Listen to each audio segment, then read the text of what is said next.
Oke, poin saya, ya Bapak Ibu sekalian, semua permasalahan ini yang salah itu bukan aturan PPDB zonasinya. Yang salah adalah pemerintah tidak melaksanakan kewajiban konstitusionalnya. Dan kesalahan kita sebagai rakyat, termasuk wakil-wakil rakyat kita, tidak pernah menuntut pemerintah untuk melaksanakan kewajiban konstitusionalnya. Pasal 31 ayat 2 Undang-Undang Dasar 1945 bunyinya jelas. Setiap warga negara wajib mendapatkan pendidikan dasar dan pemerintah wajib membiayainya. Sederhana kan? Jadi tugas pemerintah menyiapkan sekolah yang cukup, bangku yang cukup, dan memastikan semua biayanya ditanggung pemerintah lewat pajak kita. Itu kan? Kita 7 tahun ribut terus urusan PPDB zonasi, masalahnya karena sekolahnya nggak cukup, bangkunya nggak cukup, kan cuman itu. Pemerintah lebih suka bangun kereta cepat, bangun IKN, ngurusin rumput, bangun patung daripada bangun sekolahan. Padahal itu adalah kewajiban konstitusional. Kecuali konstitusi kita mau diganti. Tapi kalau tulisannya seperti itu, kan harusnya itu dipenuhi dulu, baru mengerjakan yang lain kan. Saya tidak mengatakan kalau infrastruktur yang dibangun oleh pemerintah itu buruk, bukan. Tetapi penuhi dulu tugas konstitusionalnya. Kalau tidak dipenuhi, berarti pemerintahnya inkonstitusional. Simpel kan cara berpikirnya? Coba deh, teman-teman wartawan bisa tanya dari level orang Kemendikbud, orang Bappenas, orang Kemenkyu sampai presiden. Kapan sih pemerintah akan melaksanakan kewajiban di pasal 31 ayat 2? Pasti nggak ada yang bisa jawab. Karena kenapa? Nggak pernah ada perencanaan. Di draft RPJPN 2025-2045 juga nggak ada tentang pembangunan sekolah yang cukup untuk semua anak.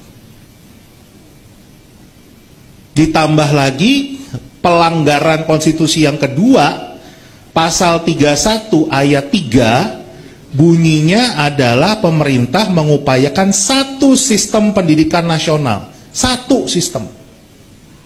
Tapi coba lihat yang terjadi sekarang.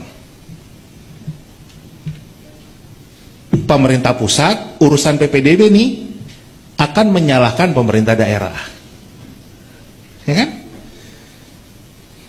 Pemerintah daerah koordinasinya sama Kemendagri. Kemendagri mitranya komisi berapa? Komisi 2. Ya kan? Kemendikbud mitranya komisi berapa? Udah satu sistem nggak? Atau multi sistem tuh? Karena pengawasannya udah beda kan, yang satu komisi 2, satu komisi 10, ini Kemendagri, Kemendikbud, madrasah di bawah Kemenak, mitranya komisi 8. Yang bangun sekolah, sekarang kan tugasnya Kementerian PUPR. Saya lupa kepanjangan PUPR, R-nya tuh rumput kan betul.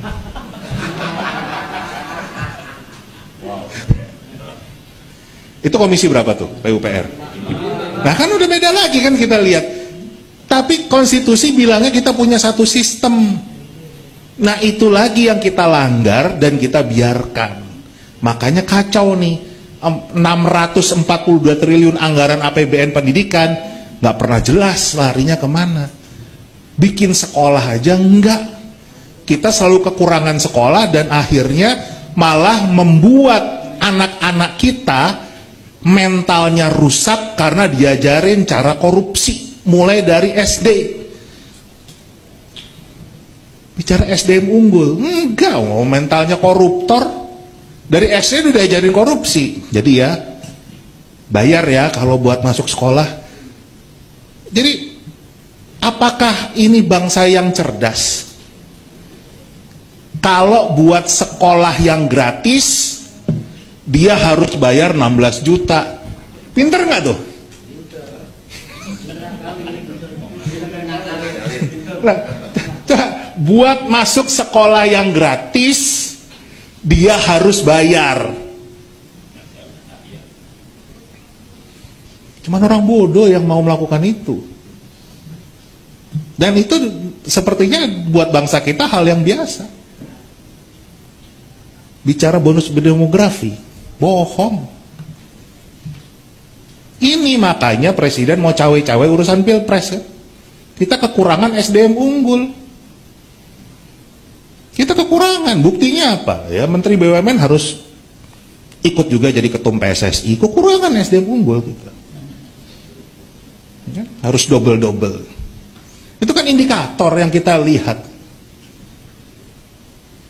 Nah ini, harusnya pemerintah sekarang minimal punya program kayak Orde Baru.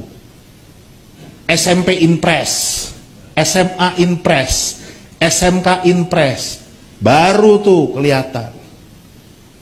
Kan Anda pernah dengar risetnya Esther Duflo yang menang hadiah Nobel. Risetnya tentang SD Inpres. Jadi ternyata SD Inpres era Pak Harto dulu tidak hanya berhasil untuk membuka akses, mencerdaskan kehidupan bangsa, memberantas buta huruf, tapi juga meningkatkan pertumbuhan ekonomi. Itu risetnya menang Nobel. Kita kalau nggak IQ-nya 78,49 kan harusnya ya tinggal diulang aja. Sedangkan presiden kita untuk menunaikan janjinya pertumbuhan ekonomi akan 7% nggak pernah tercapai.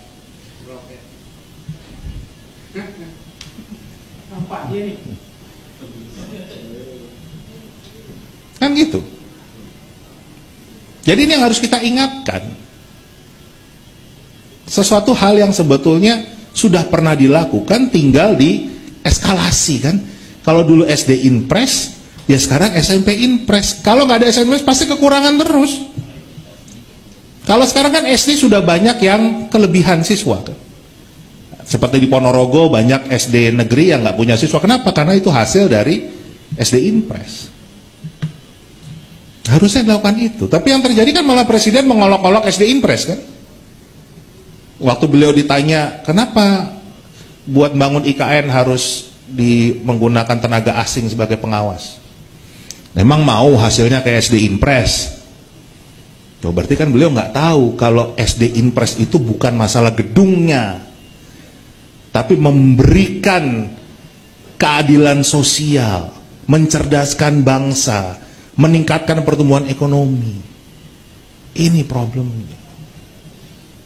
Dan 7 tahun kita dibiarkan bermasalah, nggak ada solusi sama sekali.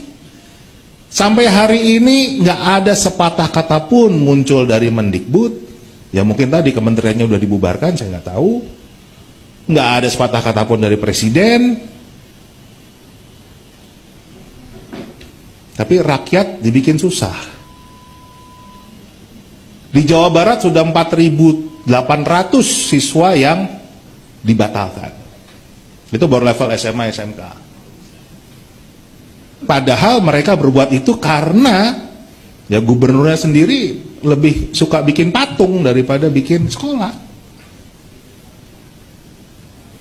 Dan konstitusi tadi kan mengatakan setiap warga negara harus mendapatkan pendidikan dasar dan pemerintah wajib membiayainya. Kan berarti nggak harus semuanya sekolah negeri. Kita bisa pakai cara anaknya sekolah di sekolah swasta tetapi SPP-nya dibayar pemerintah, bisa kan? Harusnya kan begitu.